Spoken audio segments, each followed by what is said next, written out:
Everyone, I want to show you how to format this design for the laser. It's pretty easy, actually. I figured out a no sweat method. Here's the idea. Let me show you something really quickly. If I go to View, Outline View, this kind of says it all. What the laser does is anywhere there's a line, it's going to cut it. And so if I'm trying to create something that's all together, you can see that obviously it's going to create several different parts that are all going to be kind of falling apart, and it really just won't work for this project at all. So what I want to do essentially is take all this. I'm going to go back to preview. There we go. And I want this to, like, for example, if I have a black area here, I want to cut, right, this and have it stop. For example, I have this leaf here, and it's going to cut along here. I want it to stop here and then cut here and go this way. And it's obvious to you and me, but the laser cutter, again, not the smartest tool in the shed, doesn't always do what we want it to do. So we're going to, again, I have a simple method that works every time. I'm going to show you how to do it right now. So here's what you're going to do. First of all, go to File, New, and you're going to make a new file, and we're going to make it the exact same width and height. So it's going to width of 8, height of 10. Okay? And there it is. Okay? So then what I'm going to do is I'm going to call this one, save as, I'm going to call this silver, I'll call it letter laser, right? So I know what it is, and I just have to remember where it's saved. I put it in my downloads folder, which is not the best place, but it'll do the trick. Okay, so now I'm going to go back to this file. Got so many things open here. And here's the trick. Go to File, Export, and we're going to completely turn this into a bitmap file. So we're going to make this a format of a JPEG. Okay, so, and also, again, I'm going to call this silver variation, just so I kind of know what it is. And I'm going to be turning this in as well. I'm going to click Use Artboards, and in this case, I have one artboard, so I can just say all, but just make sure you use artboards. That's extremely important. That's clicked, and hit export. Okay, and again, column row, RGB, larger file, 300 ppi, all the same things that we've always asked you guys to use. Please continue using those. All right, so here we are. That's the new file I made. So go to File, Place, and what I'm going to do is I'm going to place the JPEG I've just exported into that file. So I've got to find it here. It was in my downloads, I think. And of course it's not popping up. So I'll go to silver variation. Hopefully it pops up now. Uh-oh. Got so many different things here. Did I spell that right? There's silver letter laser. Don't you just love it when it doesn't pop up? All right. Here it is. Okay, silver variation. Yay. Okay, so place, almost done, people.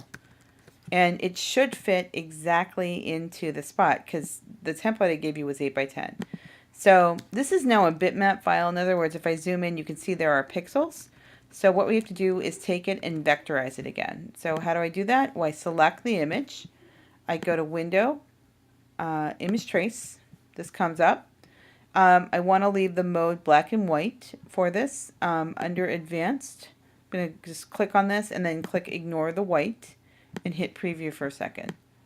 And I've got a lot of details here, but this is going to give me a nice preview.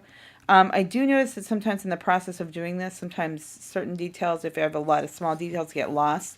But I specifically asked you guys not to get too small with this one, so hopefully you followed those directions. So now when I'm done with this, I'm going to unclick Preview, so get rid of this little check, hit Trace, and then up here at the top, hit Expand. Okay, and what just happened there? Well, this is a beautiful thing. If I go to my Layers palette, just to show you what I have here, and if I click on this for a second, I'll show you this way. I'm going to go ahead and make my fill. Actually, I'll just do this. I'll click here and I'll make my fill nothing. So there it is. See? So see how everything is together now as opposed to the outline view we did before. So again, when that's coming up here, it's not going to keep going. It just stops like that. So I'm almost done.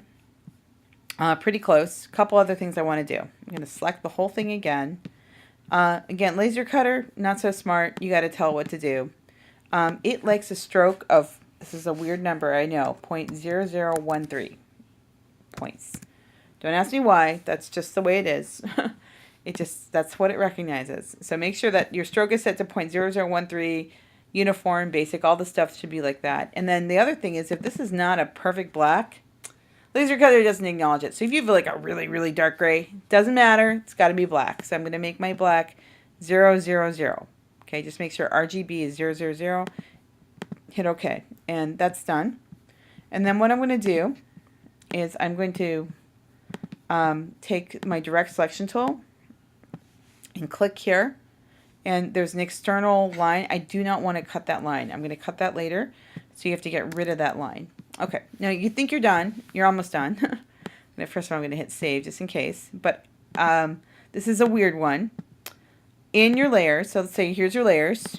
Okay, you're going to go to group. And then all the way at the bottom, you're going to see a compound path. And I want you to make that compound path invisible. And it's kind of subtle, but do you see how everything just got lighter? The reason why is because, for reasons which I'm still trying to figure out, it doubles your paths if you do that. So you just make the compound path invisible. If you don't do that, what ends up happening is the vector, the laser cutter reads it as two different lines in the same spot, and it cuts that area twice, and it ends up destroying or damaging your design. So you want to just make sure that compound path is invisible. Again, hit File, Save again. And this is ready to be saved. So what you're going to do now is, if you go back to so many different files open. I'll have a link for this. There'll be a link for the letter variation project for your class.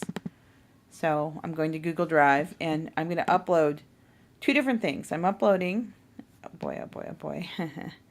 I'm going to be uploading both the JPEG I just created and also the laser. So both of these are going to go in here. So, of course, let's try that again.